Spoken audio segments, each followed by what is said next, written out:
নমস্কার বন্ধুরা, তোমরা সবাই কেমন আছো? আশা করি ভালো আছো। আমি ভীষণ ভালো আছি। তো আজকে একটা নতুন ভিডিও নিয়ে তোমাদের সামনে চলে আসলাম। আজকে বাজার থেকে ইলিশ মাছ আনা হয়েছিল। তো সেই ইলিশ মাছটাকে আমি আজকে কীভাবে রান্না করবো সেটাই তোমাদের সাথে শেয়ার করলাম।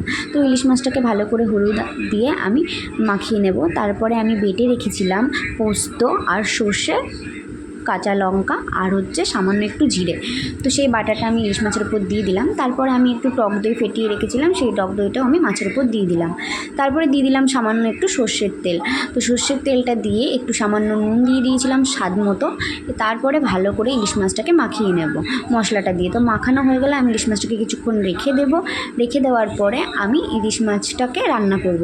রান্না করার জন্য আমি কড়াইতে তেল নিয়ে নিয়েছি, একটু ফোড়ন দিয়ে দিলাম কালো জিরে আর শুকনো লঙ্কা। তো কালো জিরে শুকনো লঙ্কা ফোড়নের ওপরে আমি সামান্য একটু জল ঢেলে দিলাম। জলটা আমি এই কারণে ঢাললাম, যদি তেলের উপরে মাছটা ছাড়ি হয়তো তেতো হয়ে যেতে পারে, সেই কারণে আগে আমি একটু সামান্য জল দিয়ে নিলাম। জলটা দেওয়ার পরে আমি ইলিশ মাছগুলোকে একে একে ছেড়ে দিলাম। এরপরে বাটিতে যে মশলাটুকু ছিল সেই মশলাটুকু কিন্তু আমি ইলিশ মাছের মধ্যে দিয়ে দিলাম। দিয়ে দেওয়ার পরে ইলিশ মাছটাকে ভালো করে নাড়াচাড়া করে আমি ইলিশ মাছটাকে একটা ঢাকনা দিয়ে ঢেকে দিলাম। ঢাকনাটা খুলবো। ঢাকনাটা খোলার পরে ইলিশ মাছটাকে কিন্তু একটু ভালো করে নাড়াচাড়া করে নেব। দেখতেই পাচ্ছ ইলিশ মাছগুলো প্রায় হয়ে এসছে। হয়ে আসার পরে আমি কিন্তু ইলিশ মাছটাকে আবার ঢাকা দিয়ে দেবো। ঢাকা দেওয়ার পরে ঢাকনা খুলে দেখি আমার ইলিশ মাছটা কিন্তু পুরোটাই রান্না রেডি হয়ে গেছে। তো এরপরে আমি একটু কাঁচা সর্ষের তেল ওই ইলিশ মাছের উপরে ছিটিয়ে দেবো।